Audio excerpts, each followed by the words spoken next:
The satisfying downfall of Mitch McConnell. How does the longest-serving Senate leader in American history get iced out by his own party? Mitch McConnell's fall wasn't sudden. It was slow, visible, and for many people, extraordinarily satisfying. Not because the alternative was better, but because Mitch McConnell was one of the most ruthless, destructive forces in American history. In this video, we're breaking down the exact turning points, the health scares, the backroom shifts, the caucus deals that sealed his decline.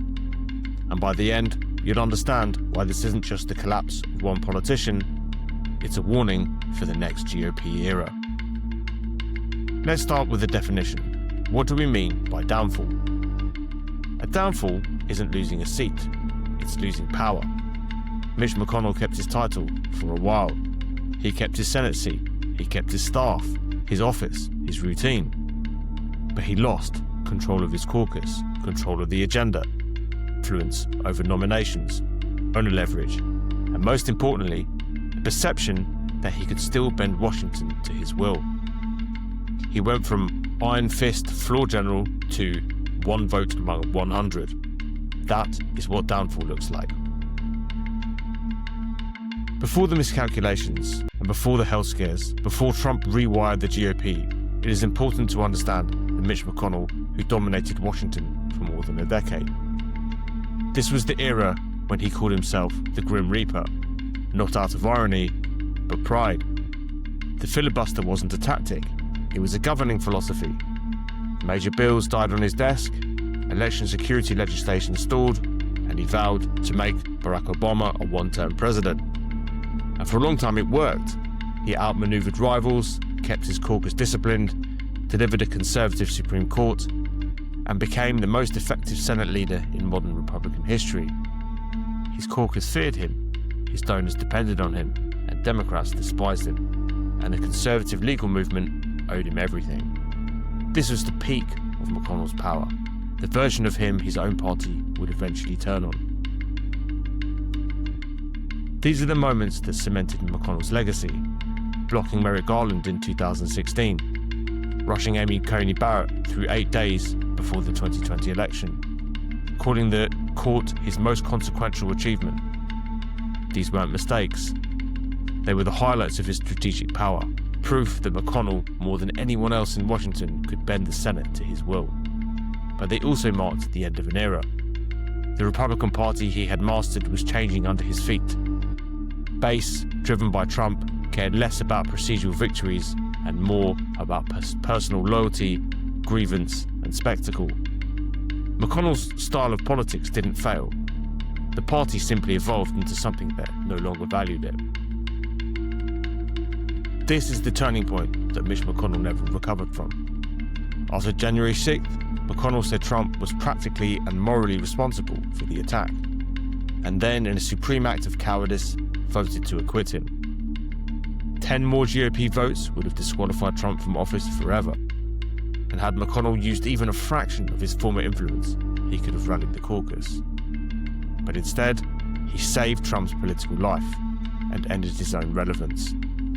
It was the moment the GOP base realised McConnell was expendable, and the moment Senate Republicans realised they didn't need him anymore. McConnell stayed powerful because of money.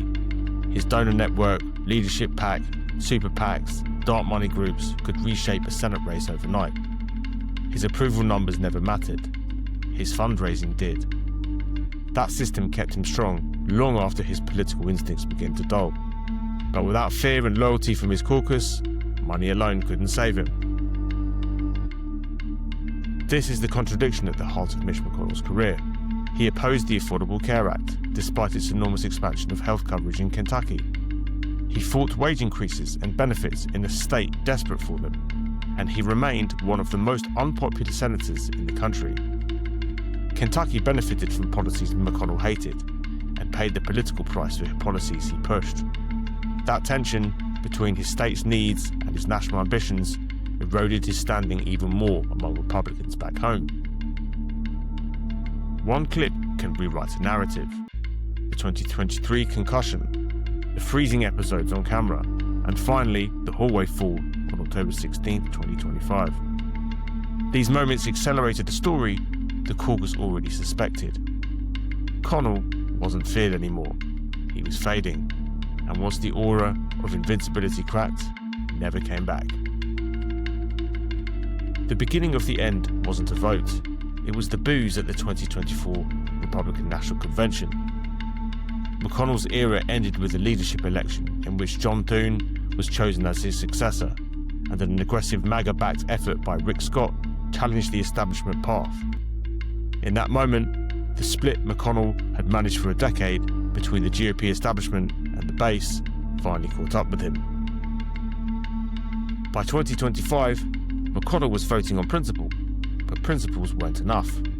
He opposed Pete Hegseth for Defense Secretary, Tulsi Gabbard for the Director of National Intelligence, and RFK Jr. for Health and Human Services.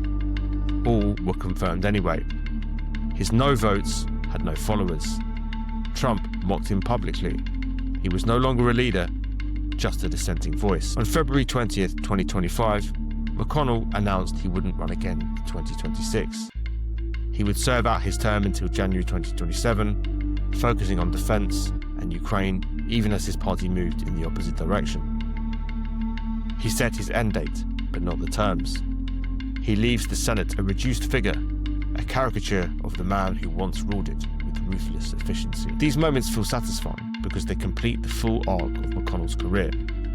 A rise built on discipline and strategic brilliance, hubris built on procedural mastery, and miscalculations he could not undo. He rewired the courts, he perfected obstruction, and he gambled on impeachment. Each move expanded his power until the same hardball tactics isolated him, weakened him, and set the stage for his own undoing. His downfall wasn't sudden. It was the slow return of consequence.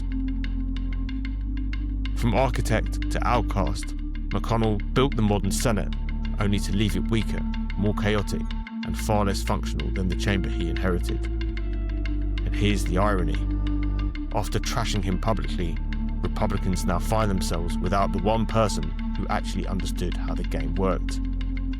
McConnell's ruthlessness, his procedural mastery, his decades-deep knowledge of Senate power, none of that survives him. In the end, McConnell didn't just lose influence. He may have undone the very Republican advantage he spent a generation constructing. If you got something out of this breakdown, hit subscribe and turn on notifications so you're here for the next one.